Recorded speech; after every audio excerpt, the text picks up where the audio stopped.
अस्सलाम वालेकुम सर।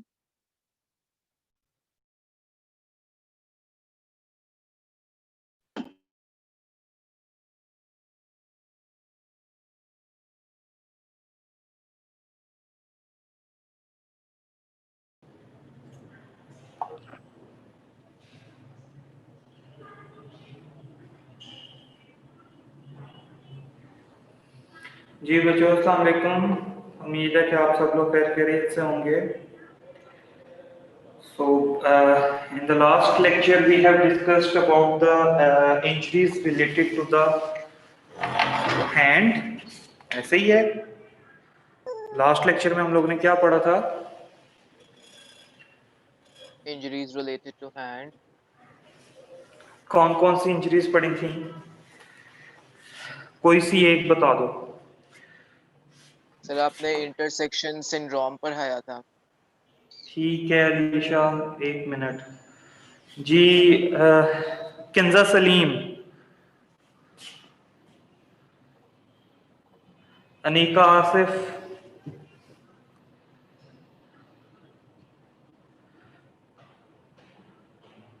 अली हसन,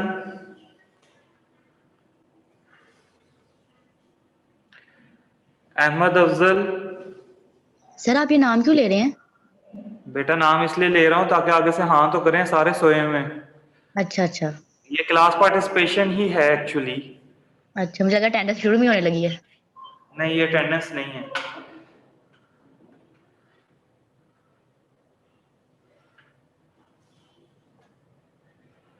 बिस्मा फारूक,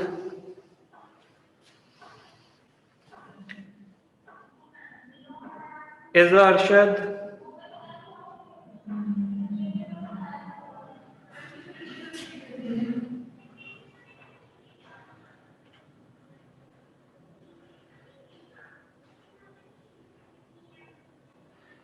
समीमा सईद,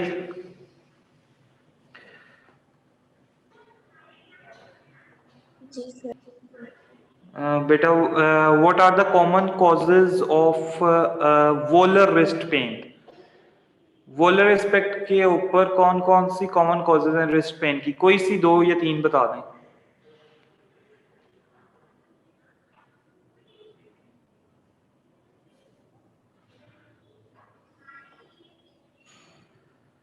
जी समीमा बेटा।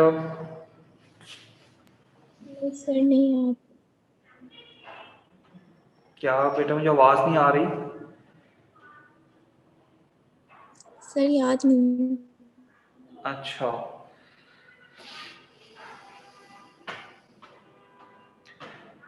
रीम यासीन,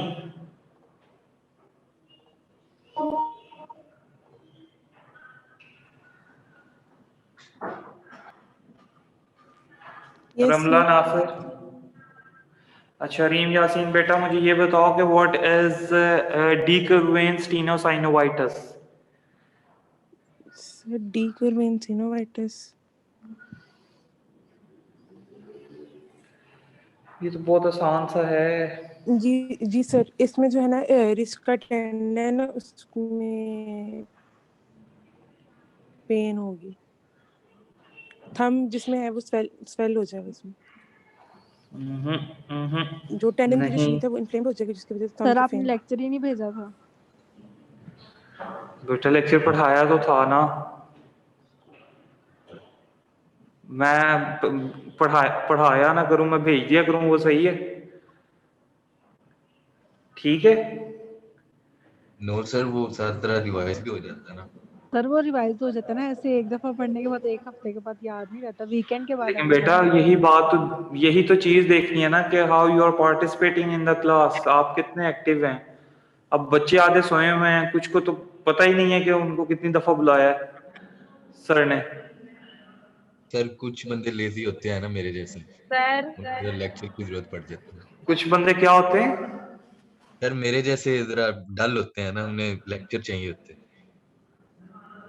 तो सर आप आपने सबसे पहले मेरा नाम लिया था, मुझे आपकी आवाज आ रही है पर आपको मेरी आवाज नहीं जा रही थी। हाँ जी किंदा बेटा, ठीक है। Yes sir, I am present. मेरा ना पता नहीं माइक का कोई इशू था, आवाज नहीं जा रही थी, मैं बोल रही ठीक थी। है जी बेटा, कोई सर। बात नहीं। सर पिछला लेक्चर तो नहीं, उससे पिछला लेक्चर रिवाइज किया है, ये वाला तो था ही नहीं मेरे पास, यही कहा मैंने। सर मैंने इसमें तो से लास्ट कुछ नहीं क्लास याद, भी नहीं ली थी। मतलब ये तो छोटी, मैं मतलब कोई मैनेजमेंट नहीं पूछ रहा, मतलब कोई डिस्क्रिप्शन नहीं पूछ रहा, सिंपल सी बात है। मैंने पूछा कि व्हाट इज डिक्रोएंस्टिनोसाइनोवाइटिस या what are the causes of volar wrist pain. Volar aspect के ऊपर कब कब पेन हो सकती है, तो वो तो कोई सी भी एक या दो कॉजेज बता दो। मैं तो सिंपल सी चीजें पूछ रहा हूँ, मैं कौन सा कोई बहुत ज्यादा टफ चीजें पूछ रहा हूँ। सर गैंग्लियन सिस्ट की वजह से हो सकता है, डोर्सल में सर सर कॉजेज में, उसकी कॉजेज में में कार्पल सर स्टोन की वजह से। सिनोवियस डिस्क जो है वो इन्फ्लेम हो जाती है। सर ट्रॉमा हो सकता है, crony tendon.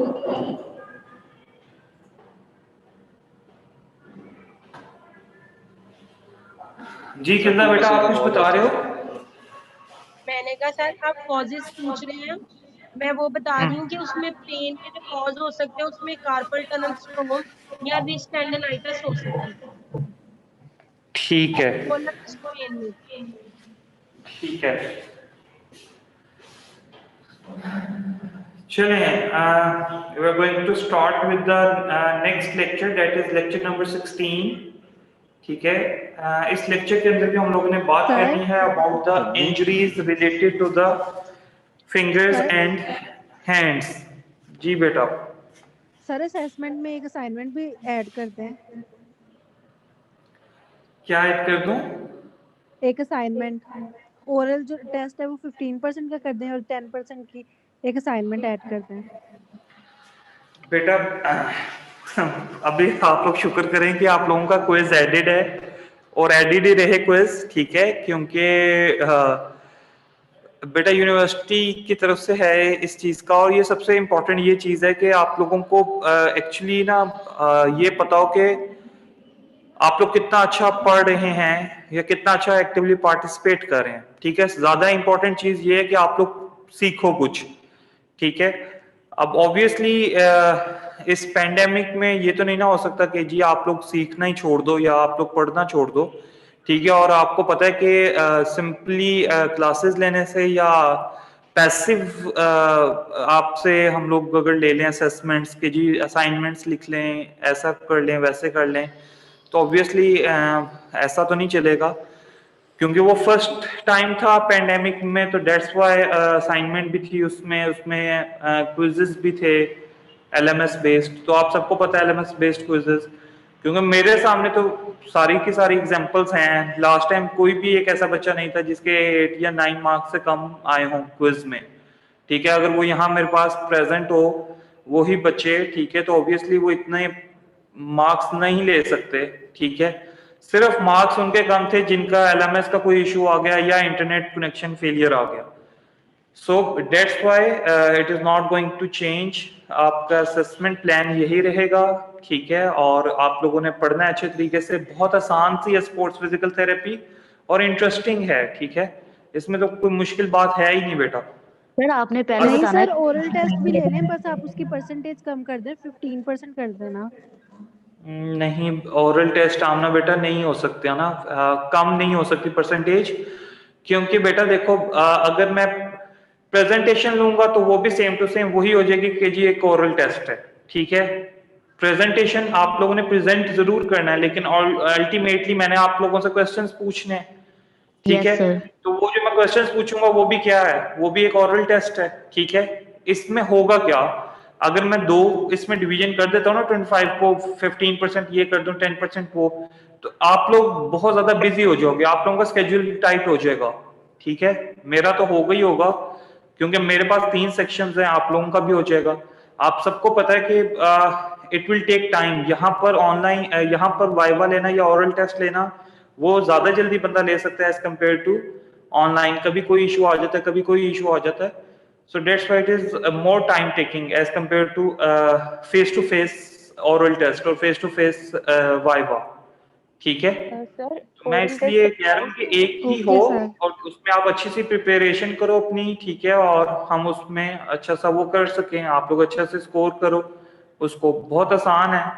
Okay sir. Sir एक और ओके थी सर। कि अगर आप ओरल टेस्ट को थोड़ा पार्ट्स में डिवाइड कर दें। सर लास्ट टाइम हम लोगों का हमने जेरियाटिक्स पढ़ी थी मिस आयशा से, मैं सीनियर बैच से हूँ, तो उन्होंने इस तरह किया था कि उन्होंने थोड़े थोड़े मतलब 5% के ना टेस्ट बना लिए थे, और वो हर दूसरी क्लास में या जब सिलेबस कंप्लीट हो जाता है ना तो वो अल्टरनेट क्लासेस में हम लोगों का वाइवा लेती थी वीक में एक ही दफा ना। तो अगर 5% इस तरह से डिवाइड कर ले तो थोड़ा थोड़ा करके प्रिपेयर भी हो जाएगा फाइनल के लिए, और वो ओरल शान से टेस्ट बेटा बात बिल्कुल ठीक है, मैं 5% की कर लूं, लेकिन देखो अब आप लोगों की स्ट्रेंथ है 67, ठीक है। अब मैं अगर 67 बच्चों को करना शुरू करूंगा तो आप यकीन करो मेरे पास ना 1 घंटे में शायद 6 बच्चे हो जाए, अगर मैं 5% का भी किसी से क्वेश्चन पूछूं, ठीक है। अल्टीमेटली 2 या 3 क्वेश्चंस तो पूछूंगा ना, 10 मिनट्स एक बच्चे के लिए होंगे, ठीक है। तो 670 मिनट्स मुझे चाहिए होंगे, इट मींस के 11 घंटे मुझे चाहिए। यस सर, लास्ट टाइम क्योंकि ऐसा हुआ था तो उन्होंने 3 घंटे वो पूरे हफ्ते में निकालती थी। सर अच्छा चले बेटा मेरे पास सिलेबस थोड़ा कम ही रखना, थोड़ा तर्स खा लेना। तो उन्होंने 6 लेक्चर बेटा मेरे पास भी तो बाकी सेक्शन है ना शान से बेटा, मेरे पास भी तो बाकी सेक्शन। सर तो हम सर सिलेबस आप हमें डिसाइड कर लेते हैं। 25% वाइवा के लिए कितने लेक्चर्स देंगे मैक्सिमम? सर लेक्चर कम देना, थोड़ा तर्स खा लेना। बेटा क्विज के लिए 5 to 6 लेक्चर्स थे, इतने ही आपके 5 to 6 लेक्चर्स आपके इसके लिए होंगे वाइवा के लिए, वो हमें बता देना कि कौन कौन सा ठीक है। तो लेक्चर सर आप फाइनल जो वाइवा होगा 60% का उसमें से लेक्चर्स कम करेंगे? बेटा 20 लेक्चर्स में से और कितने लेक्चर्स कम हो जाएं? 6 आपके क्विज में चले जाएं, 6 आपके इसमें चले जाएं, तो पीछे 8 लेक्चर्स का मैं वाइवा लूंगा फाइनल। नहीं सर आप क्विज वाले बस रहना था। बेटा नहीं, ऐसा नहीं ना होता, फाइनल होता है, फाइनल तो आपके पूरे सिलेबस का होता है ना, ठीक है। ये जरूर कहा जाता है कि जी आप जो फाइनल में परसेंटेज रखो, उन जो आपने प्रीवियसली लेक्चर्स का टेस्ट ले लिया उनकी परसेंटेज आप कम कर सकते हो, लेकिन ये नहीं कहा कि आप बिल्कुल स्किप कर दें। तो मेरे पास तो पीछे लेक्चर्स ही 8 बज जाएंगे, मैं कैसे करूंगा? अच्छा सर आप बता दे फिर ओरल के लिए हम जब कितने आपने कौन कौन सा सर कहाँ एक तक और बात, लेक्चर करें? जी सर ओरल का पहले हम क्लियर करते हैं, कितने लेक्चर करने हैं हमने? फाइनल बाद में देख। बेटा 5 to 6 लेक्चर्स होंगे। सर फिर आज बता दीजिएगा ना कौन कौन से लेक्चर, ताकि हम अभी से तैयारी करना शुरू कर दें 25 के लिए। इसमें आपका एंकल मतलब ना अगर असेसमेंट लेनी है ना तो उसे आप जल्दी स्टार्ट कर लें, क्योंकि एंड पे आके फिर वो सारे टीचर्स लेंगे असेसमेंट और वो फिर बर्डन हो जाएगा, और याद करना वो बस मतलब आजकल में ले लें, नेक्स्ट वीक या उससे नेक्स्ट वीक। ओ सर आजकल में हमारी प्रेजेंटेशंस हो रही हैं, साथ नहीं हमारा मतलब आजकल नहीं सर, आजकल हम ना कहने का मकसद ये फिजा, आजकल कहने का मकसद ये है सुने कि मतलब सर नेक्स्ट वीक ले लें या उससे नेक्स्ट वीक ले लें, अभी हम फ्री हैं, फिर जब असेसमेंट आएंगे ना तो सबकी हम ना नेक्स्ट वीक तो हमारी गायनी का भी लेना है, गायनी का भी वाइवा है नेक्स्ट वीक हमारा डीडी और गायनी का वाइवा है, उसके बाद फाइनल वाइवा है एससीपी का। सर देखें फरवरी तक टाइम है हमारे पास, तो अब अच्छा मेरी बात सुने, जनवरी में ले लें आप। मतलब बेटा बच्चों बात सुनिएगा, मैंने कोई एक डेट नहीं बताई यार। I am going to start the lecture. Okay sir.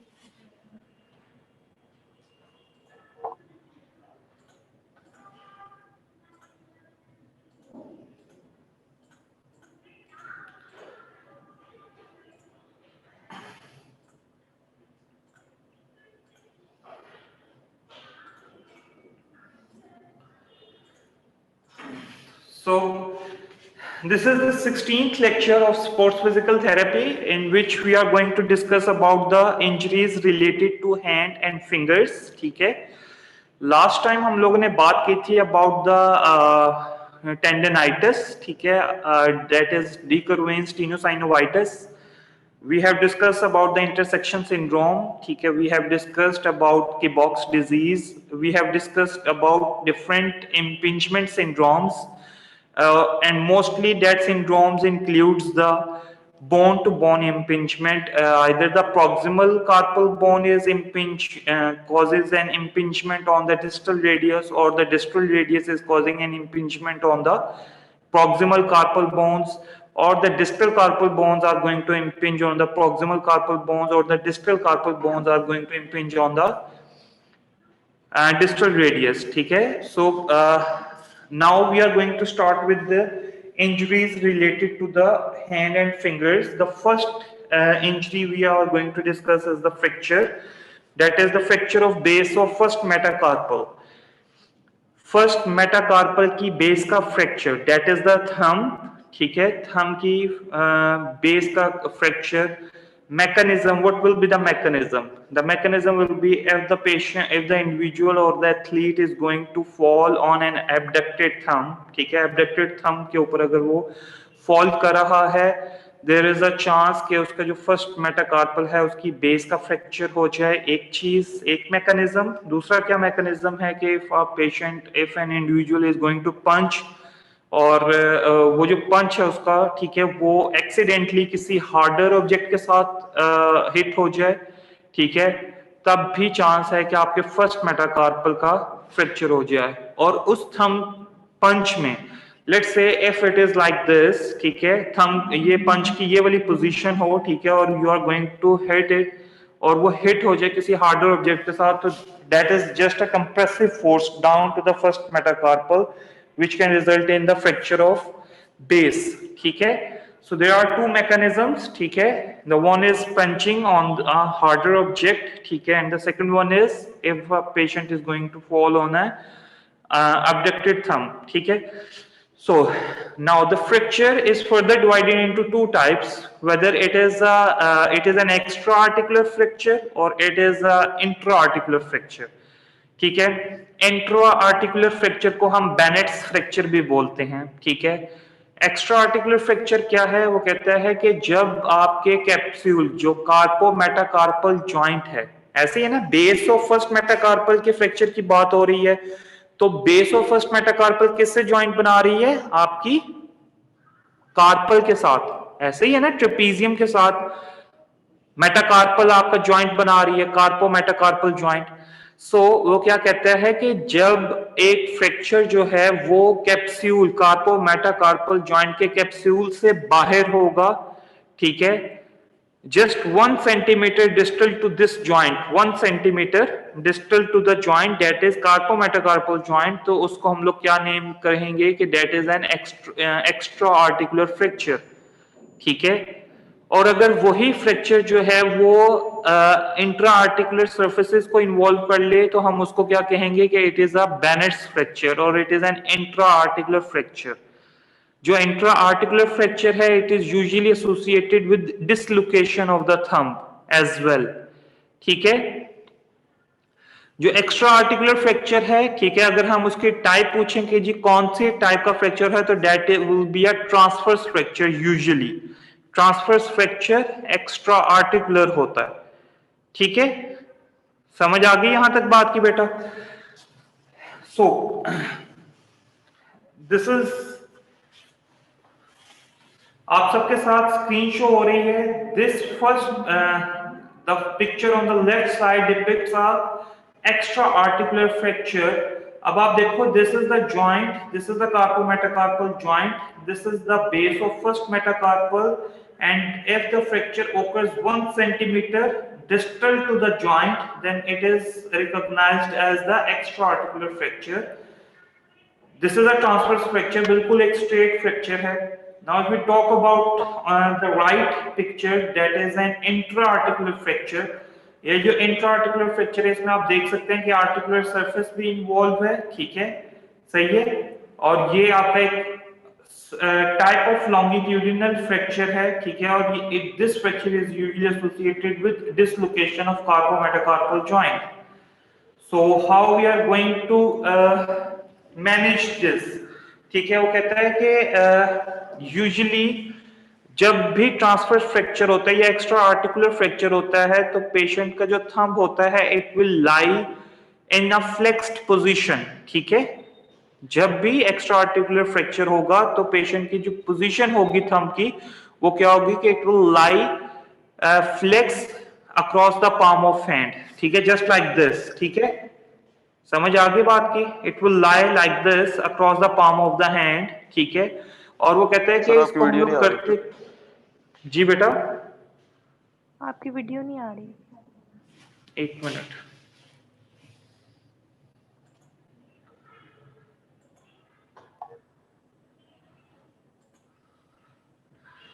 Just like this कि अगर एक्स्ट्रा आर्टिकुलर फ्रैक्चर होगा तो आपका जो हैंड ये जो थंब है it will lie flexed across the palm of the hand like this, ठीक है, सही है। पेशेंट की जो अपीयरेंस होगी थंब की वो इस तरीके से होगी, ठीक है, आफ्टर द ट्रॉमेटिक इंजरी।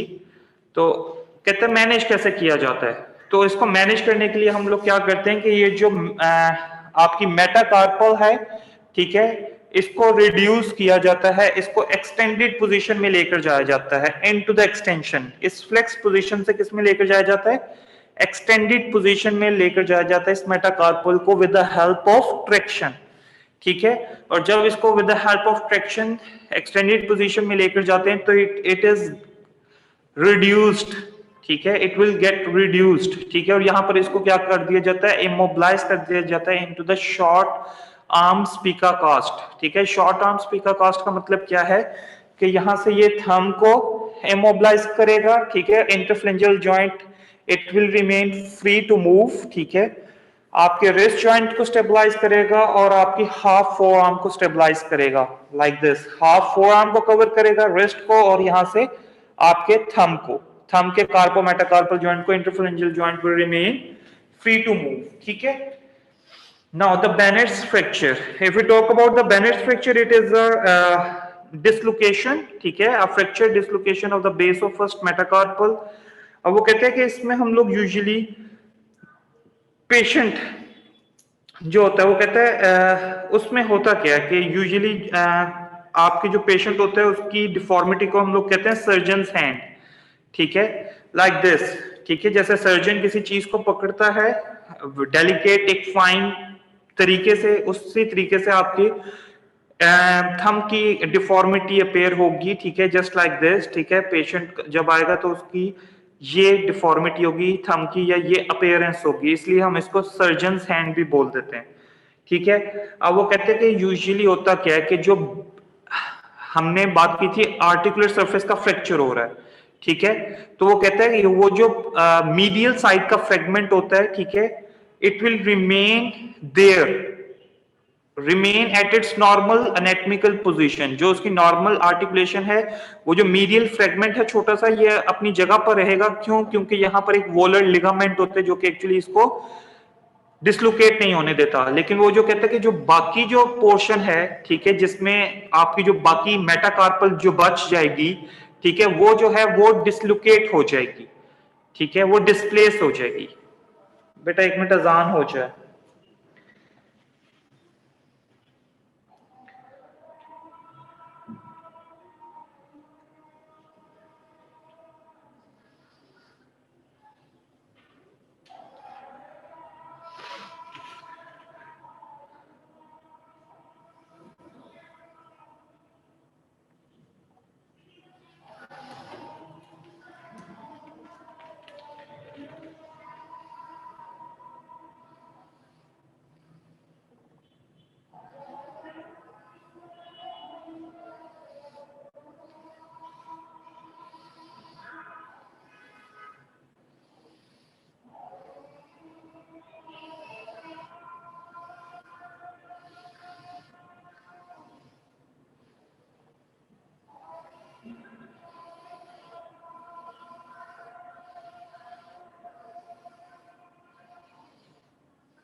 जी बच्चों, so we were talking about the Bennett's fracture, ठीक है, the medial fragment that is the smaller articular process, ठीक है, it will remain there at its normal anatomical position. However, the one that is left, the metacarpal, the whole shaft of the metacarpal, ठीक है, it is driven proximally by the pull of abductor pollicis muscle, ठीक है, so it will be lie in abduction, ठीक है, as compared to the extra articular fracture that lies in flexion, ठीक है.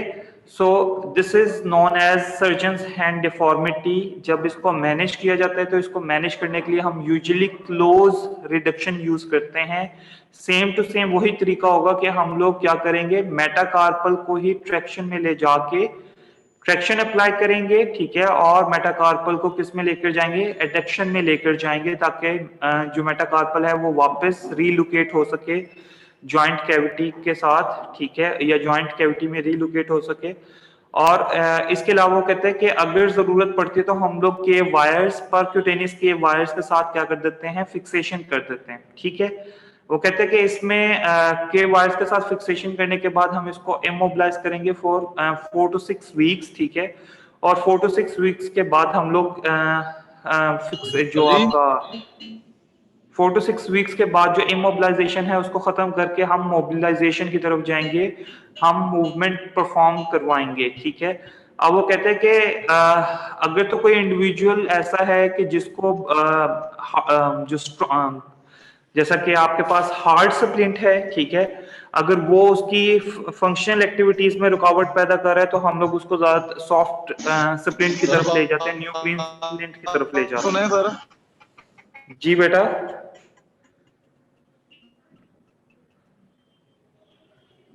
हाँ जी,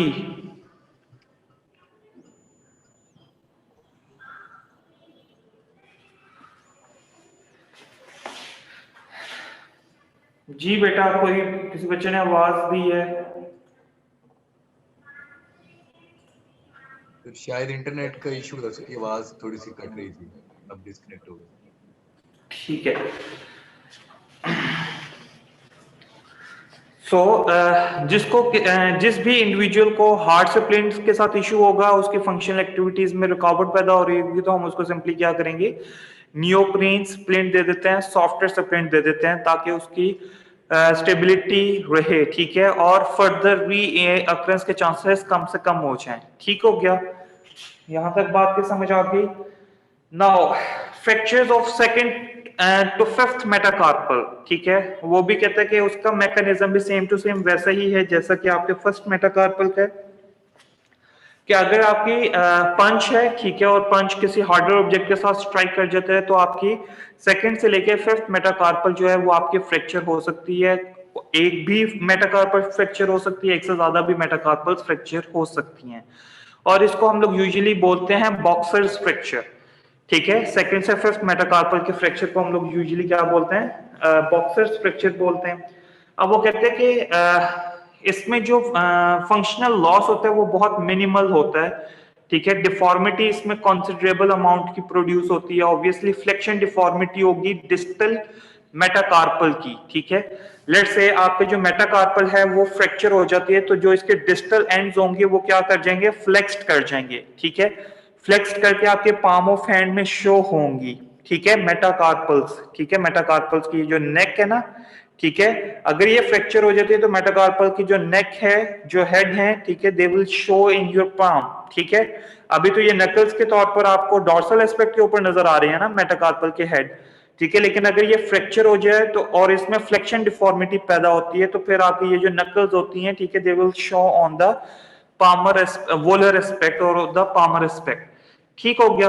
लेकिन वो कहते हैं इसमें फंक्शनल लॉस इतना ज्यादा नहीं होता, चाहे डिफॉर्मिटी है लेकिन फंक्शनल लॉस इतना ज्यादा नहीं होता. क्यों? क्योंकि वो कहता है कि इसमें आपने कोई भी एक्टिविटी परफॉर्म करनी है, आप वो इजीली परफॉर्म कर सकते हो. यूजुअली जो आपने ग्रिपिंग एक्टिविटीज परफॉर्म करनी है वो आप ग्रिप कर सकते हो, लेकिन अगर कोई हार्डर ऑब्जेक्ट है जिसको आप ग्रिप करना चाह रहे हो या कोई पावरफुल ग्रिप है तो obviously it will pinch on the palm, ठीक है, it will pinch on the metacarpal heads, ठीक है, तब वो प्रॉब्लमेटिक हो जाएगी. ठीक हो गया. अब वो कहते हैं कि यूजुअली जो एक्सेप्टेबल एंगुलेशन है, ठीक है, मतलब कितनी एंगुलेशन, कितनी फ्लेक्शन होगी तो ये एक्सेप्टेबल है और इसमें फंक्शनल लॉस लिटिल होगा, ठीक है। तो वो कहते हैं कि जो आपकी 4th और 5th मेटाकार्पल है, ठीक है, उसमें वो कहते हैं कि 30 डिग्री तक अगर फ्लेक्शन हो भी जाती है डिस्टल एंड्स की, ठीक है, फ्रैक्चर के डिस्टल एंड्स की, तो इट इज एक्सेप्टेबल, ठीक है। और वो कहते हैं लेकिन होता ये है कि इसमें कोई रोटेशनल डिफॉर्मिटी ना आए, ठीक है। अगर तो रोटेशनल डिफॉर्मिटी आ जाएगी तो फिर ये 30 डिग्री की भी जो फ्लेक्शन है ये भी क्या हो जाएगी, अनएक्सेप्टेबल हो जाएगी, ठीक है। और इसमें हमें कोई ऑपरेटिव प्रोसीजर करके इसको फिक्स करना पड़ेगा, इसको इमोबिलाइज करना पड़ेगा, ठीक हो गया। उसके बाद कहते हैं कि सेकंड और थर्ड मेटाकार्पल के लिए 10 डिग्री तक फ्लेक्शन पॉसिबल है, ठीक है, एक्सेप्टेबल है 10 डिग्री की flexion for second and third metacarpal, ठीक है। अब why it is changing, 4th और 5th मेटाकार्पल में आपके पास ज्यादा एंगुलेशन एक्सेप्टेबल है और सेकंड और थर्ड मेटाकार्पल में आपके पास कम एंगुलेशन पॉसिबल है। ऑब्वियसली वो कहता है कि अगर यहाँ पर सेकंड और थर्ड मेटाकार्पल में अगर फ्लेक्शन बहुत ज्यादा हो जाए, लेट से 30 डिग्री तक हो जाए, तो यहाँ पर ये जो स्पेस है, फर्स्ट वेब स्पेस है, इट विल ऑब्लिटरेटेड, ठीक है, ये आपकी ऑक्यूपाई हो जाएगी, ठीक है। तो ये जो आपके थंब और फर्स्ट फिंगर, इंडेक्स फिंगर के अंदर जो ग्रिप आनी है वो ग्रिप नहीं आ सकेगी, ठीक है। इसलिए अगर यहाँ पर एक्सेप्टेबल है सेकंड और थर्ड मेटाकार्पल की, तो it is only acceptable of 10 degree, ठीक है। 10 degree flexion of second and third metacarpal is acceptable without rotational deformity, ठीक हो गया। उसके बाद कहते हैं कि यूजुअली मैनेज कैसे किया जाता है। इसको मैनेज करने के लिए हम लोग मेटाकार्पोफ्लेंजियल जॉइंट को फ्लेक्स कर देते हैं 90 डिग्री पर, ठीक है, और इनको इमोबिलाइज किया जाता है इस पोजीशन के अंदर। ये जो मेटाकार्पो एमसीपी फ्लेक्शन स्प्लिंट में इसको इमोबिलाइज कर दिया जाता है लाइक दिस, ठीक है, ताकि ये हील हो सके। अगर इनकी रोटेशनल डिफॉर्मिटी नहीं है और एक्सेप्टेबल एंगुलेशन है तब, ठीक है। अगर एक्सेप्टेबल एंगुलेशन से ज्यादा फ्लेक्शन है तो फिर हम सर्जिकल मैनेजमेंट की तरफ जाते हैं, ठीक हो गया। So these are the spiral fractures, जैसा कि आपको पिक्चर के अंदर शो हो रहा है, this is one, is the second, ठीक है, थर्ड, फोर्थ एंड फिफ्थ। अब वो कहते हैं ये जो सेकंड एंड फिफ्थ है, they are more prone to dislocation, ठीक है, as compare to third and fourth metacarpal. बेटा तस्वीरें देख लें, पिक्चर देख लें। अब वो क्या शो कर रहा है कि सेकंड और फिफ्थ मेटाकार्पल जो है, इसमें ये जो इसके डिस्टल एंड्स हैं, they are more prone to dislocate. Why not third and fourth? Because third and fourth में आपके पास इंट्रोशियाए आ रहे हैं दोनों तरफ से आपके पास लिगामेंट्स हैं, ठीक है, जो कि सपोर्ट प्रोवाइड कर रहे हैं, ठीक है, थर्ड एंड फोर्थ मेटाकार्पल को। जबकि सेकंड और फिफ्थ मेटाकार्पल को सिर्फ एक साइड से सपोर्ट मिल रही है, मीडियल साइड से सपोर्ट मिल रही है, लेटरल साइड से कोई सपोर्ट नहीं मिल रही। That's why they are going to dislocate more commonly as compare to third and fourth metacarpal, ठीक हो गया। उसके बाद कहते हैं कि स्प्लिंटिंग जो है, मेटाकार्पल एमसीपी फ्लेक्शन स्प्लिंट, आप उसको 3 से 4 हफ्ते तक इमोबिलाइज रखने के बाद आप उसको उतार के अपनी फंक्शनल एक्टिविटीज को रिज्यूम कर सकते हो, ठीक हो गया। नाउ वो कहते हैं कि जितना डिस्टली आपका फ्रैक्चर होगा उतनी नकल आपकी कम ड्रॉप करेगी, जितना फ्रैक्चर प्रॉक्सिमली होगा उतनी नकल आपकी ज्यादा ड्रॉप करेगी, ठीक है, as shown in the picture, ठीक है। वो कहते हैं this is the more distal fracture. अगर नेक और हेड ऑफ मेटाकार्पल के करीब फ्रैक्चर है तो आपकी नकल बहुत कम ड्रॉप करती है, लेकिन अगर मिड शैफ्ट से फ्रैक्चर है तो आपकी नकल उतनी ही ज्यादा ड्रॉप कर जाएगी, ठीक हो गया। So the more proximal the fracture, the more will be the knuckle that is going to drop, ठीक हो गया। Now proximal phalanx का फ्रैक्चर, ठीक है, वो कहता है proximal phalanx का जो फ्रैक्चर है it will lead to functional impairments, ठीक है, क्योंकि इसमें वो कहता है कि यूजुअली जो आपके एक्सटेंसर और फ्लेक्सर टेंडन्स हैं they will become closer to each other, ठीक है, क्योंकि अगर वो सेपरेटेड हैं दोनों फ्लेक्सर टेंडन और एक्सटेंसर टेंडन अगर सेपरेटेड हैं तो वो सेपरेटेड किसकी वजह से हैं? आपके प्रॉक्सिमल फेलेंक्स की वजह से। अगर ये प्रॉक्सिमल फेलेंक्स आपकी फ्रैक्चर हो जाती है तो they will come in contact with each other, ठीक है, सही है। और जब ये दोनों एक दूसरे के करीब आएंगे तो ऑब्वियसली फंक्शनल इंपेयरमेंट क्या हो जाएगी? ज्यादा हो जाएगी। इनके करीब आने से क्या फंक्शनल इंपेयरमेंट ज्यादा हो जाएगी?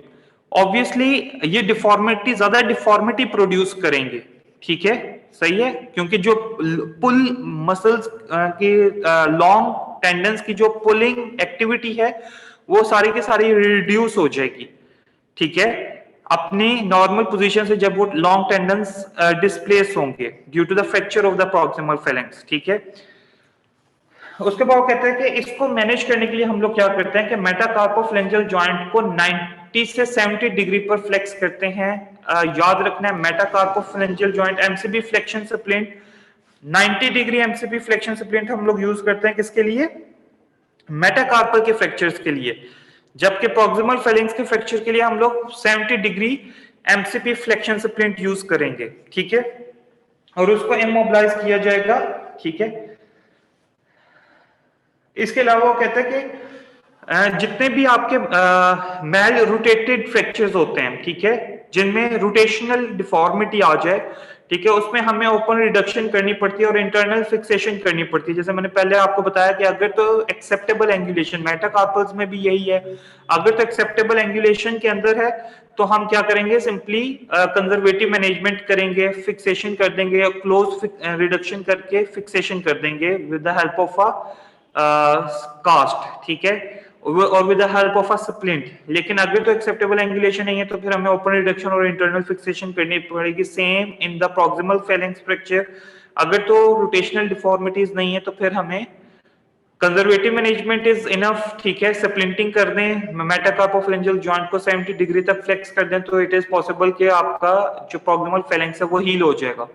लेकिन अगर तो रोटेशनल डिफॉर्मिटी, सर आपने मैनेजमेंट इसकी बताइए, मैनेजमेंट दोबारा बता दें कि एमसीपी जॉइंट को हम फ्लेक्स करेंगे 70 पे, 70 फ्लेक्शन स्प्लिंट पे, तो किसको 90 पे हम किसको करेंगे? जब मेटाकार्पल्स का फ्रैक्चर होता है तो फिर एमसीपी को 90 डिग्री पर फ्लेक्स करते हैं मेटाकार्पल्स के फ्रैक्चर में, जो मैंने पहले भी बताया कि जिसको हम बॉक्सर्स फ्रैक्चर बोलते हैं, ठीक है। Yes sir. जो आपके प्रॉक्सिमल फेलेंक्स का फ्रैक्चर है उसमें एमसीपी फ्लेक्शन हम लोग करवाते हैं 70 डिग्री, हमें उसमें 90 डिग्री नहीं करवानी, ठीक है, क्योंकि 90 डिग्री जो है वो फर्दर इंपेयरमेंट कॉज कर देती है, ठीक है, हमें स्प्लिंटिंग करवानी पड़ती है एट 70 डिग्री, ठीक है। यस सर, ठीक है, सही हो गया। अब वो कहता है कि प्रॉक्सिमल फेलेंक्स की यहां तक बात होगी, और अब हम अगर बात करें अबाउट द मिडल फेलेंक्स, ठीक है, तो मिडल फेलेंक्स के जो फ्रैक्चर्स हैं, ठीक है, उनमें वो कहता है कि यूजुअली आपकी कॉर्टिकल बोन इन्वॉल्व होती है, ठीक है, होती कॉर्टिकल बोन हर किसी में है, लेकिन वो कहता है ये जो मिडल फेलेंक्स के फ्रैक्चर हैं, ठीक है, ये ज्यादा पेनफुल होते हैं और ज्यादा स्वेयर फोर्सेस की वजह से इनका फ्रैक्चर होता है, ठीक हो गया। कहते हैं इनके जो फ्रैक्चर्स हैं या तो ओब्लिक हो सकते हैं या ट्रांसफर्स हो सकते हैं, ठीक है, और due to their shear forces इनमें चांसेस होते हैं कि ये डिस्प्लेस भी ज्यादा हो as compare to proximal fracture, proximal phalanx fracture. तो ज्यादा डिस्प्लेसमेंट जिस फ्रैक्चर एंड्स में आ जाए उनमें हीलिंग स्लो डाउन हो जाती है, ठीक हो गया। उसके बाद कहते हैं कि जो आपका एक्सटेंसर टेंडन होता है, ठीक है, अगर मैं एक्सटेंसर टेंडन की बात करूं और मैं फ्लेक्सर टेंडन की बात करूं तो एक्सटेंसर टेंडन जो है, ठीक है, ये ज्यादा डॉर्सली अटैच होता है, ठीक है, बोन के ऊपर, और जो फ्लेक्सर टेंडन होता है, ठीक है, ये आपकी वोलर सरफेस के ऊपर डिस्टली अटैच होता है। एक डॉर्सल सरफेस के ऊपर डिस्टली अटैच हो रहा है और एक आपकी वोलर सरफेस के ऊपर डिस्टली अटैच हो रहा है, ठीक है। अब वो कहते हैं कि अगर तो फ्लेक्सर जो फ्रैक्चर है, ठीक है, वो फ्लेक्सर टेंडन से डिस्टली होगा, ठीक है, तो फिर जो प्रॉक्सिमल फ्रेगमेंट है वो किस तरफ मूव करेगा? आपकी फ्लेक्शन की तरफ मूव कर जाएगा, ठीक है। और अगर तो वो कहता है कि एक्सटेंशन जो एक्सटेंसर टेंडन है, अगर फ्रैक्चर एक्सटेंसर टेंडन की इंसर्शन से बाद होगा तो जो प्रॉक्सिमल फेलेंक्स है वो क्या कर जाएगा, प्रॉक्सिमली पुल कर लेगा। ठीक है, यहां इस बात की समझ आई है या नहीं आई?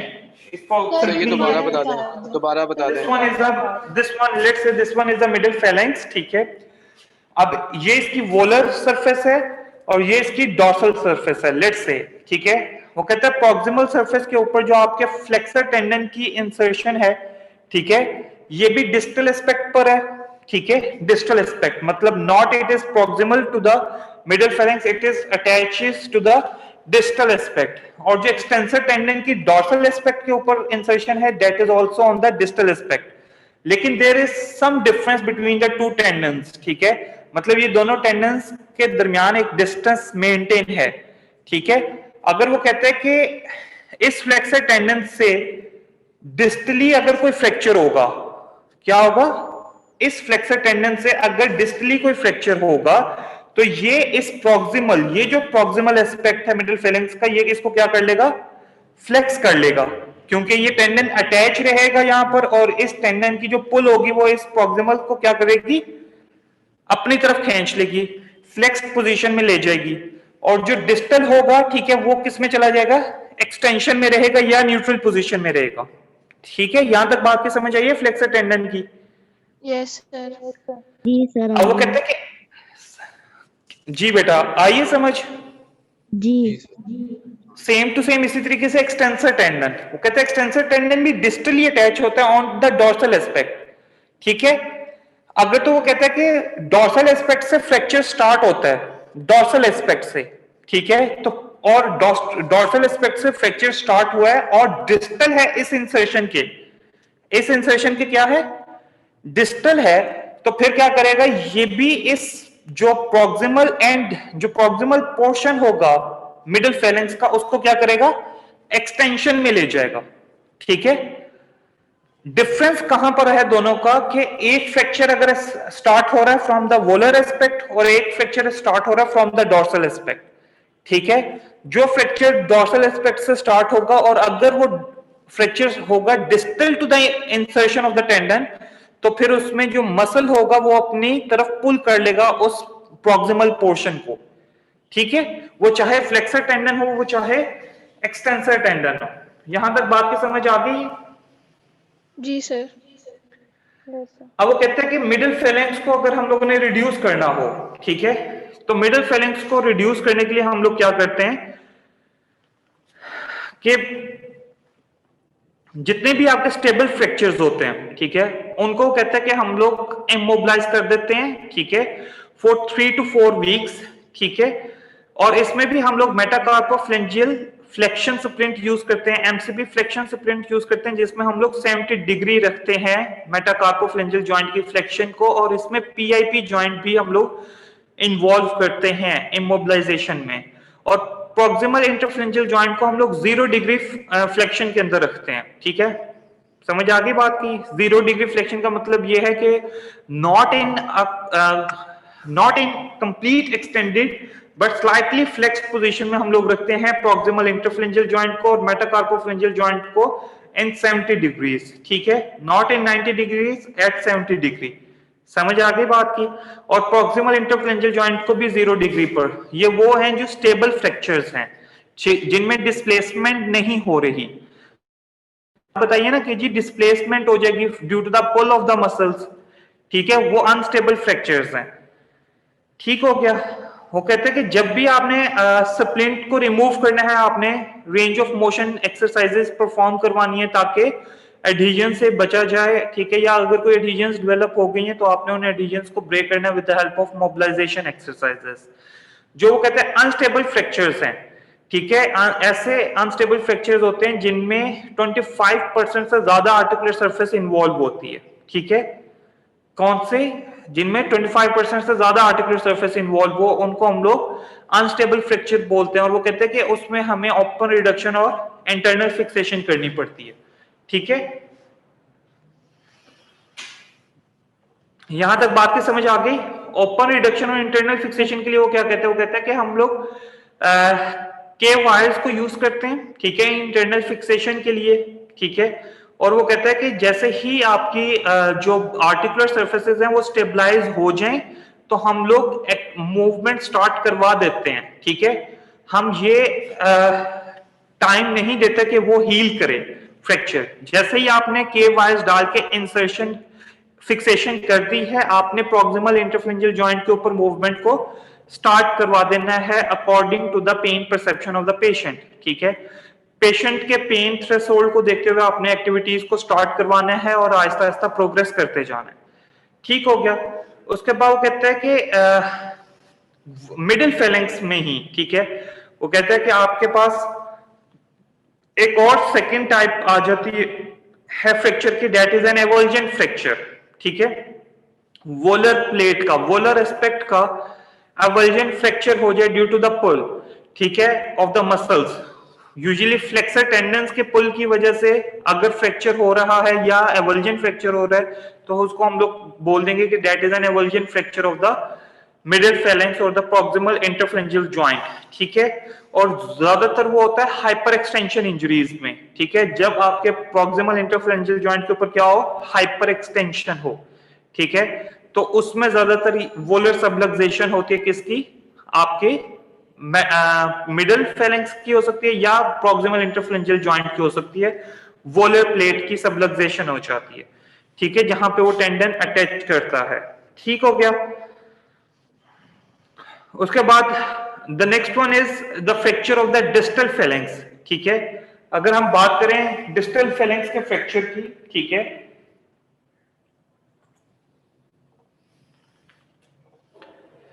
तो डिस्टल फेलेंक्स का जो फ्रैक्चर है, ठीक है, उसमें ज्यादातर वो कहते हैं कि डिस्टल फेलेंक्स का फ्रैक्चर क्रशिंग इंजरीज, ठीक है, फॉर एग्जांपल कोई हैवी वेट गिर गया है, ठीक है, सही है, या कोई किसी चीज ने हिट किया है directly on to the tips of the fingers, ठीक है, या किसी मशीनरी के अंदर आपका हाथ आ गया है, ठीक है, क्रशिंग इंजरी हुई है, ठीक है। तो इन तीनों को ये जो तीनों चीजें मैंने बताई हैं, इन तीनों से आपके डिस्टल फेलेंक्स का फ्रैक्चर पॉसिबल है, ठीक हो गया, सही है। और वो कहते हैं कि ये सबसे ज्यादा डेंजरस होते हैं और इनमें ज्यादातर परमानेंट डिफॉर्मिटीज बनती हैं, ठीक है। पेन भी इसमें सबसे सीवियर होती है क्योंकि यहाँ पर, जी बेटा, सर स्लाइड नहीं चेंज हो रही, स्लाइड नहीं चेंज हो रही, नो सर, नो सर, एक मिनट,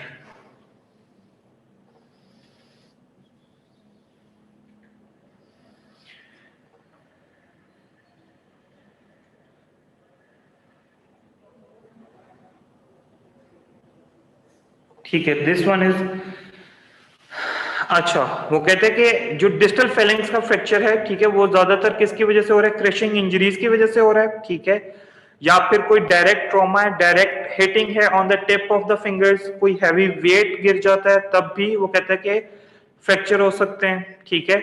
और ज्यादातर वो कहता है कि इनके फ्रैक्चर तब भी कॉमन है जब आप अपने डिस्टल इंटरफेरेंशियल जॉइंट को फ्लेक्शन की तरफ लेकर जा रहे हो और कोई दूसरी फोर्स है जो ऑपोजिट डायरेक्शन में मूव करवा रही है हाइपर एक्सटेंशन की तरफ, तब भी यहाँ पर टेंडन के रप्चर होने के चांसेस होते हैं।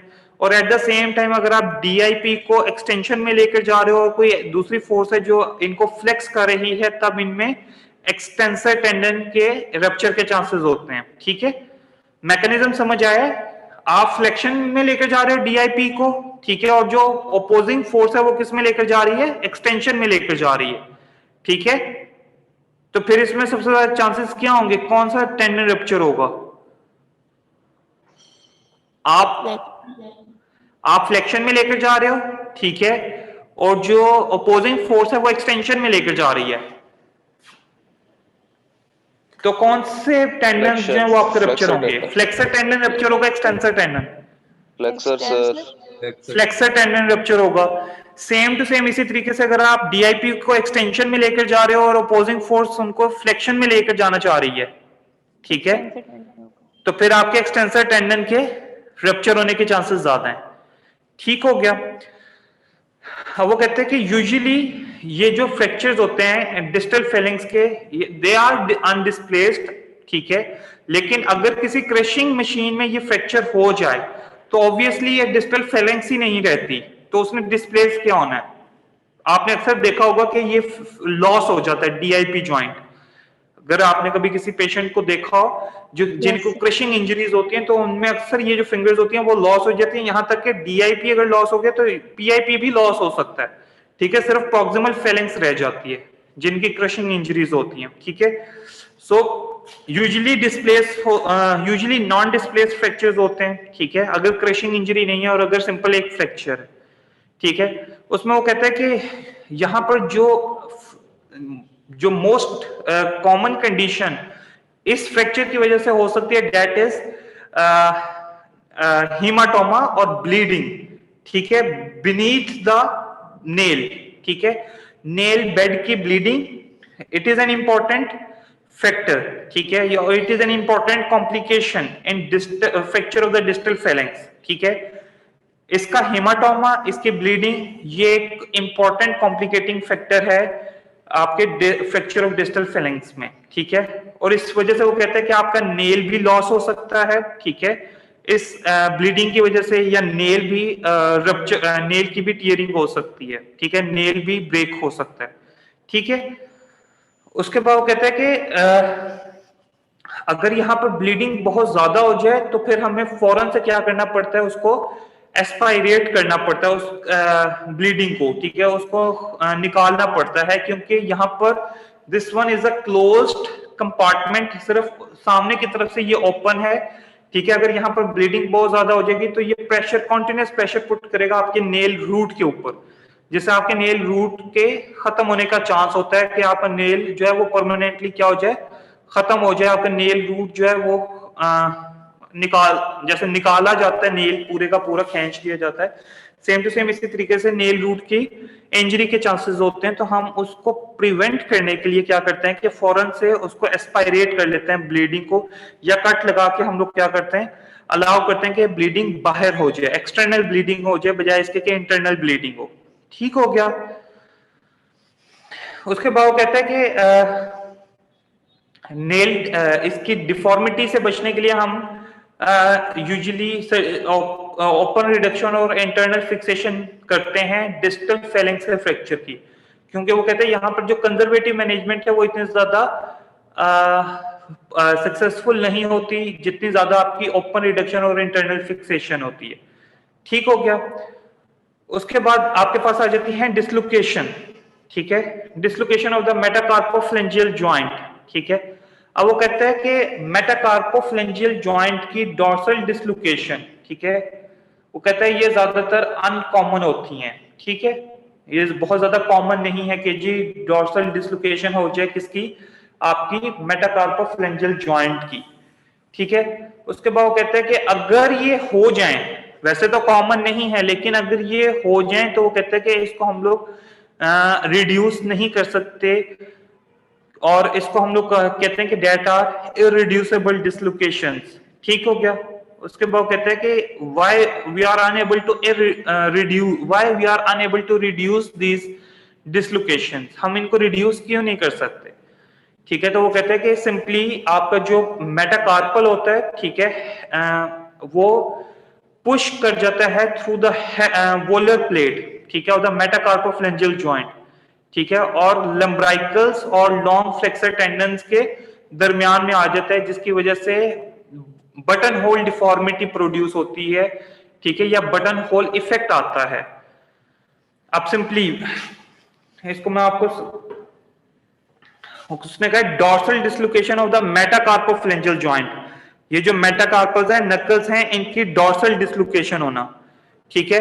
तो वो कहते हैं डॉर्सल डिसलोकेशन क्यों पॉसिबल, क्यों इसको इररिड्यूसिबल डिसलोकेशन कहा जाता है, क्योंकि वो कहते हैं कि यहाँ पर जो आपके मेटाकार्पल का जो हेड है, ठीक है, ये क्या करता है, आपके ये जो वोलर प्लेट है, ठीक है, यहाँ पर वोलर प्लेट होती है, ठीक है, यहाँ पर भी आपकी वोलर प्लेट है और डॉर्सल प्लेट है।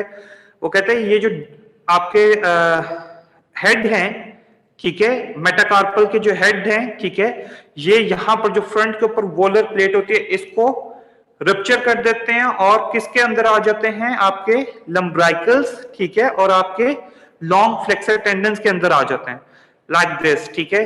They are moving like this, ठीक है। आपका जो लॉन्ग फ्लेक्सर टेंडन है वो इस तरीके से मूव कर रहा है, आपके लंब्राइकल्स यहाँ साइड पर मूव कर रहे हैं, ठीक है, साइड पर हैं, ठीक है, ऐसे साइड पर लंब्राइकल्स अटैच हो रहे हैं, ठीक है। तो यहाँ सेंटर में और इसके दरमियान लाइक दिस, ठीक है, कि ये, ठीक है, और ये सी शेप्ड एंगल बनता है जिसमें ये मेटाकार्पल का जो हेड है जब वो वोलर प्लेट को रप्चर करता है तो वो सी शेप में अटैच हो जाता है, जिसको हम लोग बोलते हैं कि that is a buttonhole effect, ठीक है। That's why we are unable to push it through या push it back through the volar plate into its normal anatomical position. That's why they are called as irreducible dislocations, ठीक है। यहां तक बात की समझ आ गई। उसमें वो कहता है कि अगर हम फिजिकल एग्जामिनेशन करें, ठीक है, तो फिजिकल एग्जामिनेशन में हमें क्या मिलेगा? अल्नर डेविएशन मिल सकती है फिंगर्स की, ठीक है।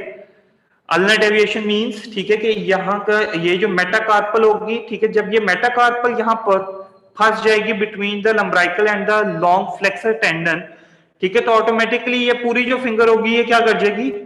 एडक्टेड पोजीशन में चली जाएगी। ये इंडेक्स फिंगर क्या करेगी? एडक्टेड पोजीशन में चली जाएगी लाइक दिस, ठीक है। तो अल्नर डेविएशन मिलती है फिंगर्स की। अगर इंडेक्स फिंगर के मेटाकार्पल के डिसलोकेशन हुई है तो इंडेक्स फिंगर आपकी एडक्शन में चली जाएगी, और अगर इसकी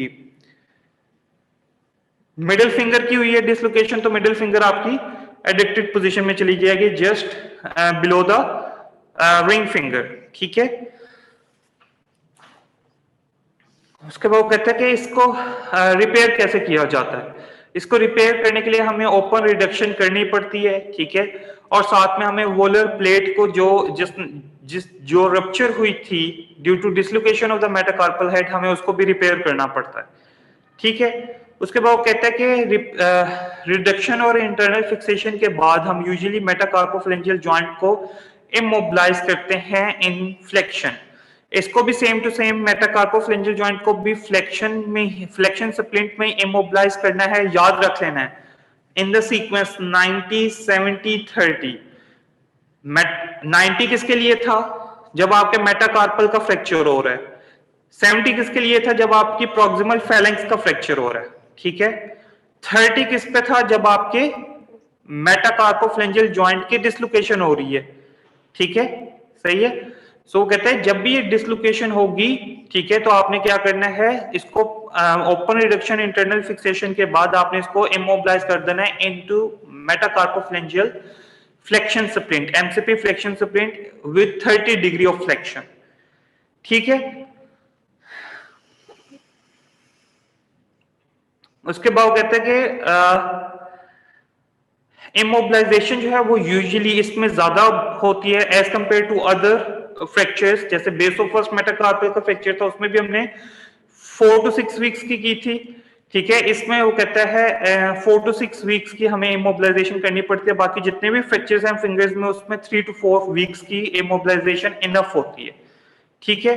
और इसमें वो कहते हैं कि अगर तो इसमें आर्टिकुलर कार्टिलेज भी इन्वॉल्व हो जाए मेटाकार्पोफ्लेंजियल जॉइंट का, ठीक है, तब भी हमें ओपन रिडक्शन और इंटरनल फिक्सेशन करनी पड़ेगी, ठीक है। अगर आर्टिकुलर सर्फेसेस भी इन्वॉल्व हो जाती हैं इस डिसलोकेशन के साथ, अगर फ्रैक्चर हो जाता है, ठीक है। Now the next one is dislocation of the proximal interphalangeal joint. वो कहते हैं कि डिसलोकेशन प्रॉक्सिमल इंटरफ्लेंजियल जॉइंट की क्या कह रहे हो सर? बस कर दें बेटा, स्टार्ट ही कब किया है? सर आधा घंटा भी नहीं हुआ पढ़ाते हुए। सर अब और 1 नहीं घंटा समझ होने आ वाला रही। है। सर वो चीजें मिक्स हो जाती हैं वो ब्रीफ सी।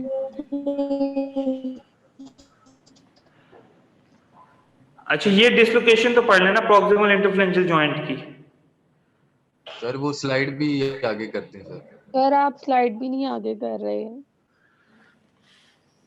समझ भी नहीं आ रही।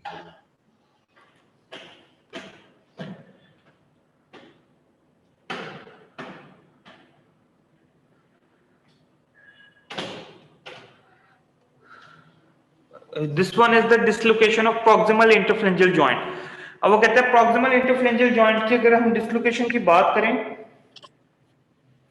तो वो कहते हैं इसमें भी वोलर डिस्लोकेशंस भी हो सकती हैं, डॉर्सल डिस्लोकेशंस भी हो सकती हैं। Dorsal dislocations they are more common as compare to volar dislocations, ठीक है। और वो कहते हैं कि डॉर्सल डिस्लोकेशंस ऑब्वियसली तब होंगी when there is an hyperextension injury, ठीक है, सही है, of the proximal interphalangeal joint. जब भी पीआईपी जॉइंट आपका हाइपर एक्सटेंशन में जाएगा देयर इज अ चांस कि आपकी डॉर्सल डिस्लोकेशन हो जाए, ठीक है। उसके बाद कहते हैं कि इसमें यूजुअली आपकी जो वोलर प्लेट है जो मिडिल फेलेंक्स के ऊपर अटैच होती है, बेस ऑफ मिडिल फेलेंक्स के ऊपर वोलर प्लेट जिसकी हमने पहले बात की थी एवल्जिन फ्रैक्चर के वक्त, ठीक है, वो मिडिल फेलेंक्स वोलर प्लेट भी रप्चर होने के चांसेस होते हैं। और आपके जो कोलेटरल लिगामेंट्स हैं जो हमने पहले बात की थी ना कि सेकंड और फिफ्थ जो मेटाकार्पल है उनके क्या किस चीज के चांसेस हैं कि वो ज्यादा डिसलोकेट होती जाती हैं, ज्यादा डिस्प्लेस होती हैं क्योंकि उनकी एक एक साइड के ऊपर कोलेटरल लिगामेंट है, जबकि थर्ड और फोर्थ जो है उनकी दोनों साइडों के ऊपर होते हैं। सेम टू सेम इसी तरीके से कोलेटरल लिगामेंट्स आपकी प्रॉक्सिमल इंटरफ्रेंजियल जॉइंट को भी सपोर्ट प्रोवाइड कर रहे हैं। तो वो कहता है कि इसमें कोलेटरल लिगामेंट की भी इंजरी के चांसेस हैं और इसमें आपकी वोलर प्लेट के रप्चर के भी चांसेस हो जाते हैं, ठीक है, डॉर्सल डिसलोकेशन में, ठीक है। उसके बाद वो कहते हैं कि सिंपली एक्सरेज करवाने से हमें पता चल जाता है कि whether there is a dislocation और नॉट, ठीक है। और उसके बाद वो कहता है we are able to diagnose it as a dorsal dislocation और volar dislocation of the proximal interphalangeal joint, ठीक है। उसमें वो कहता है कि सिंपली इसको रिड्यूस कैसे किया जाता है with the help of traction to the middle phalanx, ठीक है। हम इसको इसके ऊपर फ्लेक्शन पुश अप्लाई करते हैं पीआईपी जॉइंट के ऊपर और इसको रिड्यूस कर देते हैं, लेकिन रिडक्शन आपने ट्रैक्शन दे के रखनी है, ठीक हो गया। उसके बाद वो कहते हैं कि इसके बाद हम इसको इमोबिलाइज करेंगे इन स्प्लिंट, ठीक है। और स्प्लिंट में इमोबिलाइज करने के लिए हम प्रॉक्सिमल इंटरफ्रेंजियल जॉइंट को 30 डिग्री ऑफ फ्लेक्शन में इमोबिलाइज कर देते हैं, ठीक है, फॉर 3 to 4 वीक्स, ठीक है। अगेन फॉर 3 to 4 वीक्स उसमें हम इसको इमोबिलाइज कर देंगे। वो कहते हैं कि अगर तो ये हम ट्रीट इसको नहीं करेंगे या इसको मैनेज करने की कोशिश नहीं करेंगे, ठीक है, इमीडिएटली आफ्टर द इंजरी, ठीक है, तो वो कहता है हाइपर एक्सटेंशन डिफॉर्मिटी डेवलप हो जाएगी और ज्यादातर इंस्टेबिलिटी डेवलप हो जाती है, ठीक है। क्या डेवलप हो जाती है? इंस्टेबिलिटी डेवलप हो जाती है, ठीक है। और वो कहते हैं कि आफ्टर रिडक्शन रेडियोग्राफ आपने जरूर एक दफा देखना है, ठीक है, कि whether the reduction is accurate और नॉट, ठीक है। उसके बाद कहते हैं कि इसमें सिंपली उसने बताया हुआ कि अगर तो साथ में स्वेलिंग है तो आपने स्वेलिंग को कैसे रिड्यूस करना है, ठीक है। और इसके अलावा वो कहते हैं कि अगर तो आपके जो डिसलोकेशन हुई है प्रॉक्सिमल इंटरफ्रेंजियल जॉइंट की, अगर आपने उसको फर्दर इमोबिलाइज स्प्लिंटिंग के साथ फर्दर उसको इमोबिलाइज करना है तो आप उसको बडी टेप कर देते हो, ठीक है। प्रॉक्सिमल इंटरफ्रेंजियल जॉइंट को 30 डिग्री में फ्लेक्स करके यहाँ पर आपने तो स्प्लिंट लगा दिया ना, और यहाँ पर आप उसको क्या कर देते हो, बडी टेप कर देते हो, एडजेसेंट फिंगर के साथ आप उसको फर्दर इमोबिलाइज कर देते हो, ठीक है। तो फर्दर ज्यादा इमोबिलाइजेशन के लिए हम ये भी कर सकते हैं कि हम उसको बडी टेप कर दें ताकि ये जो प्रॉक्सिमल फेलेंक्स है एमसीपी जॉइंट है ये आपका मूव ना कर सके, ठीक हो गया। उसके बाद वो कहते हैं कि इफ जब आपके वोलर प्लेट मिडिल फेलेंक्स की वोलर प्लेट का रप्चर हो, ठीक है, या आपके कोलेटरल लिगामेंट्स का रप्चर हो, ठीक है, और उसमें जब आपकी डिसलोकेशन होती है प्रॉक्सिमल इंटरफ्रेंजियल जॉइंट की तो उसमें हमें ओपन रिडक्शन और इंटरनल फिक्सेशन ही करना पड़ेगा, ठीक है, सही है। उसमें सिंपली हम रिडक्शन करके क्लोज रिडक्शन करके इसको इमोबिलाइज नहीं कर सकते, हमें उसके लिए ओपन रिडक्शन और इंटरनल फिक्सेशन करनी पड़ेगी, ठीक है।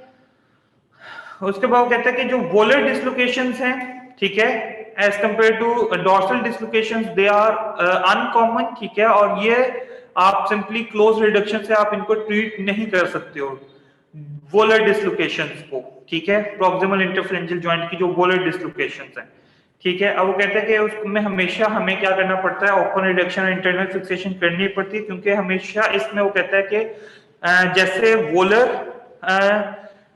प्लेट स्लिप हुई थी ड्यू टू द डिसलोकेशन, ठीक है, वैसे ही आपकी जब जैसे वॉलेट स्लिप हुई थी due to the hyperextension injury, वैसे ही आपकी डॉर्सल जो प्लेट है वो भी स्लिप होगी ड्यूरिंग हाइपरफ्लेक्शन इंजरी, ठीक है। जब भी हाइपरफ्लेक्शन इंजरी होगी तो आपकी जो डॉर्सल प्लेट है, एक्सटेंसर टेंडन की जो डॉर्सल प्लेट होती है मिडिल फेलेंक्स के ऊपर, वो भी डिसलोकेट होगी, उसका भी फ्रैक्चर पॉसिबल है।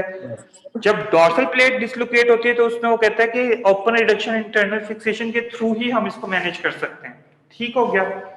और इसमें वो कहता है बटनियर डिफॉर्मिटी की चांसेस हो जाते हैं, ठीक है, बटन होल डिफॉर्मिटी, ठीक है, जिसमें वो कहते हैं कि आपको स्प्लिंटिंग करनी पड़ेगी, ठीक है, और स्प्लिंटिंग क्या करेगी आपके डिस्टल इंटरफ्रेंजियल जॉइंट को, ठीक है, मूवमेंट अलाउ करेगी, जो बल्कि प्रॉक्सिमल इंटरफ्रेंजियल जॉइंट को, पीआईपी जॉइंट को आपके एक्सटेंडेड पोजीशन में रखेगी, ठीक है।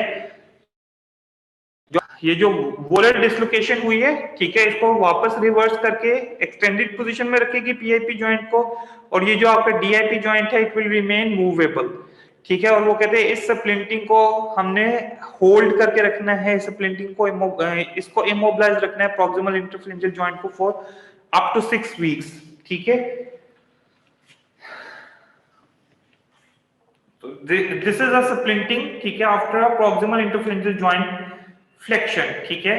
अब वो कहते हैं ये डॉर्सल ब्लॉक स्प्लिंट है जो कि फ्लेक्शन तो अलाउ करेगा लेकिन एक्सटेंशन नहीं अलाउ करेगा, ठीक है। अब देखो बेटा इस चीज को गौर से देखना है, हमने बात की वोलर डिसलोकेशन की, हमने बात की डॉर्सल डिसलोकेशन की, ठीक है, सही है। डॉर्सल डिसलोकेशन कब होगी? जब हाइपर एक्सटेंशन इंजरी होगी, ठीक है। वोलर डिसलोकेशन कब होगी? जब हाइपरफ्लेक्शन इंजरी होगी, ठीक है। समझ आ गई बात की? ऐसे ही है ना, ठीक है बच्चों?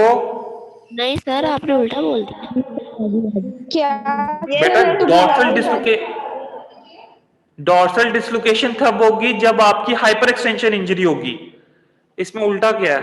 सही है, हाइपरफ्लेक्शन में नहीं होगी। नहीं बेटा, हाइपरफ्लेक्शन में वोलर डिसलोकेशन होगी बेटा। पीआईपी जॉइंट है ना मिडल, ये दिस इज द जॉइंट, यहाँ पर हाइपरफ्लेक्शन, ये हाइपरफ्लेक्शन होगी, ठीक है। तो ये आपकी वोलर डिसलोकेशन में आएगी जब आपकी इसके ऊपर हाइपर एक्सटेंशन होगी, ठीक है, तो it will move in the dorsal direction. PIP joint की डिसलोकेशन है, इसमें आप सिर्फ ये देख सकते हो कि आपका पीआईपी जॉइंट जा किस में रहा है, एक्सटेंशन में जा रहा है कि फ्लेक्शन में जा रहा है, ठीक है। हमने बात की कि वोलर डिसलोकेशन, ठीक है, और डॉर्सल डिसलोकेशन, ठीक है। वोलर डिसलोकेशन में एक्सटेंसर का जो टेंडन है, सेंट्रल स्लिप टेंडन है, उसकी इंजरी के चांसेस हैं। वोलर डिसलोकेशन के दरमियान, वोलर डिसलोकेशन में किसके चांसेस हैं? डॉर्सल एक्सटेंसर टेंडन स्लिप के चांसेस हैं इंजरी के, और डॉर्सल डिसलोकेशन में किसके चांसेस हैं? वोलर स्लिप टेंडन के इंजरी के चांसेस हैं। वोलर सेंट्रल स्लिप जो टेंडन है, फ्लेक्सर सेंट्रल स्लिप जो टेंडन है, उसकी इंजरी के चांसेस हैं, ठीक है। यहां तक समझ आ गई बात की? दोनों में डिफरेंट ऑपोजिट है। अगर डॉर्सल डिसलोकेशन हो रही है तो उसमें फ्लेक्सर टेंडन जो स्लिप है उसकी इंजरी के चांसेस हैं। अगर वोलर डिसलोकेशन हो रही है तो उसमें extensor slip tendon, extensor central slip tendon की इंजरी के चांसेस हैं, ठीक है जी सर। अब वो कहता है कि जो भी डिसलोकेशन होगी, ठीक है, आपने उसमें जो स्प्लिंटिंग देनी है, ठीक है, या उसमें डॉर्सल ब्लॉक स्प्लिंट दे सकते हो या वोलर ब्लॉक स्प्लिंट दे सकते हो। वोलर ब्लॉक स्प्लिंट क्या करेगा? आपकी फ्लेक्शन को मिनिमाइज कर देगा, ठीक है। वोलर प्लेट सबलक्सेशन, वोलर जो होता है ब्लॉक स्प्लिंट, वो क्या करेगा? फ्लेक्शन को मिनिमाइज करेगा, एक्सटेंशन को प्रमोट करेगा, ठीक है। और जो आपका डॉर्सल स्प्लिंट है वो किसको प्रमोट करेगा? फ्लेक्शन को प्रमोट करेगा, एक्सटेंशन को प्रिवेंट करेगा। बेटा बात की समझ आ रही है? जी सर। डॉर्सल स्प्लिंट एक्सटेंशन को प्रिवेंट करेगा, फ्लेक्शन को अलाउ करेगा। वोलर स्प्लिंट फ्लेक्शन को प्रिवेंट करेगा, एक्सटेंशन को अलाउ करेगा। ठीक है, यस सर। समझ आ गई बात की? तो अगर तो बेटा वोलर डिसलोकेशन हो रही है, ठीक है, ड्यू टू हाइपरफ्लेक्शन इंजरी, ठीक है, तो उसमें हम कौन सा सप्लिंट यूज करेंगे? वोलर सप्लिंट यूज करेंगे, ठीक है। Yes sir. जी sir volar block splint use करेंगे। और अगर डॉर्सल डिसलोकेशन हो रही है due to hyperextension injury, ठीक है, तो उसमें हम लोग कौन सा सप्लिंट यूज करेंगे? डॉर्सल ब्लॉक सप्लिंट यूज करेंगे। ठीक हो गया? जी सर।